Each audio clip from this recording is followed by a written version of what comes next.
प्रयागराज से राधा वल्लभ श्री हरिवंश। महाराज जी, आपके चरणों में कोटि कोटि प्रणाम। महाराज जी, मैं एक विद्यार्थी हूँ। महाराज जी, मेरे अंदर ये बात चलती रहती है कि बहुत सारे मेरी पदों की प्राप्ति हो, बट मन भटकता रहता है कैसे अपने लक्ष्य की प्राप्ति करूं। बट मैं भगवत मार्ग भी छोड़ना नहीं चाहता। महाराज जी, दोनों का समावेश करते हुए मैं कैसे अपने उस लक्ष्य की प्राप्ति भी करूं जो एक संसार में मेरे अंदर से जी प्रेरणा करते हैं। श्री भगवान ने कहा है, अनेक चित्त विभ्रांत मोहजाल समावृता। हमारी चित्त वृत्ति भ्रांत हो चुकी है अनेकता में। हमें बहुत से नाम रूप, जड़ चैतन्य, अच्छा बुरा, गुण अवगुण, ये सब कुछ दिख रहा है। मोहजाल समावृता, मोह माने अज्ञान होता है, अविद्या होती है। इससे हमारी बुद्धि आवृत, आवृत माने ढक गई है। ढक जाने के कारण जो है वो दिख नहीं रहा है। कौन? भगवान कह रहे, मत्ता परतरम नान्यत किंचित अस्ति धनंजय। इस संपूर्ण सृष्टि में मेरे सिवा कोई नहीं है। जब सृष्टि प्रभु ने रची तो किसी बाह्य सामग्री का कहीं भी किंचन मात्र कुछ नहीं था। जो अभी दिखाई दे रहा है वो सब मेरे प्रभु ही बने हुए हैं। प्रभु ही बनाने वाले हैं, प्रभु ही बनने वाले हैं। अब ये सृष्टि को जब हम प्रभु के भाव से देखेंगे, मान लो हम अभी भगवत भाव से नहीं देख पा रहे, लेकिन है ना प्रभु की, प्रभु है, ये हम तो अनुभव नहीं कर पा रहे, पर प्रभु की है। प्रभु की है तो मुझे सेवा मिली है।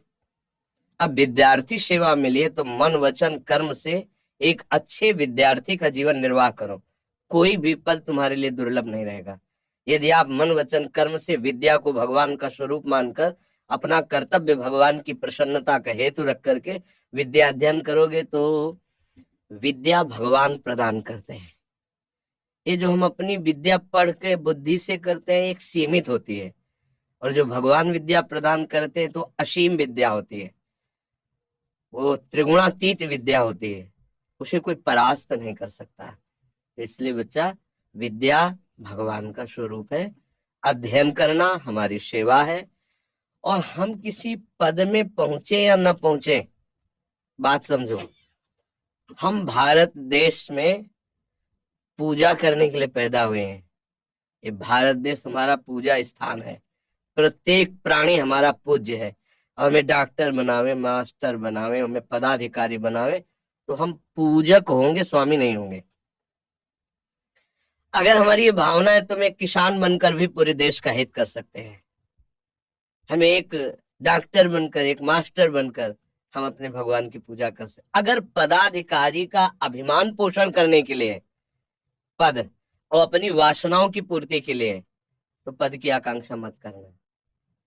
और अगर है कि हम अपने भारत देश के पूजा ग्रह हमारे भगवान का, हम यहाँ पूजा करना चाहते हैं, हमें कोई ऐसा पद मिले, ऐसा कोई शासन विभाग मिले, ऐसा कोई सेवा विभाग मिले जिससे बहुत लोगों को, जो गरीब हैं, अशिक्षित हैं, जिनको हम सुख पहुंचा सकते हैं, हमें ऐसा भगवान पद दे और मैं वह सेवा करूं, तो निश्चित वो पद मिल जाएगा। और अगर वो पद अपने अभिमान बढ़ाने के लिए मिले, अपनी वासनाओं के पोषण के लिए मिले, तो तुम्हारी दुर्गति कारण बन जाएगा। चाहे जितने बड़े पद में बैठे हो, अगर आप कहीं दूसरों का शोषण करने लगे, अधर्म द्वारा चलने लगे, तो आपकी दुर्गति हो जाएगी। क्योंकि ये पुण्य बल से कुछ समय के लिए मिला है, इसके बाद हट जाएगा। जब शरीर ही नहीं रहेगा तो ये पद कैसे रहेगा? और हमें शरीर मिला परम पद के लिए, जिसको कभी कोई भी नहीं हटा सकता, अविचल अविनाशी पद के लिए। तो ये संपूर्ण सृष्टि भगवान की ही सेवा है। इसको हम अलग न ले कि माला चलाना एक अलग बात है और हल चलाना या और कार्य करना अलग बात, दोनों एक बात है।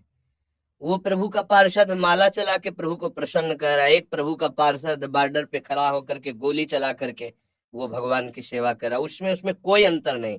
तो इसमें ये दो विभाग हो ही नहीं सकते कि एक संसार विभाग हो गया, एक भगवान का विभाग, तब तो बड़ा गलत हो जाएगा। एक का ही विभाग है, सेवा के अलग अलग विभाग है। ये बात समझना। आपको समझ में आई?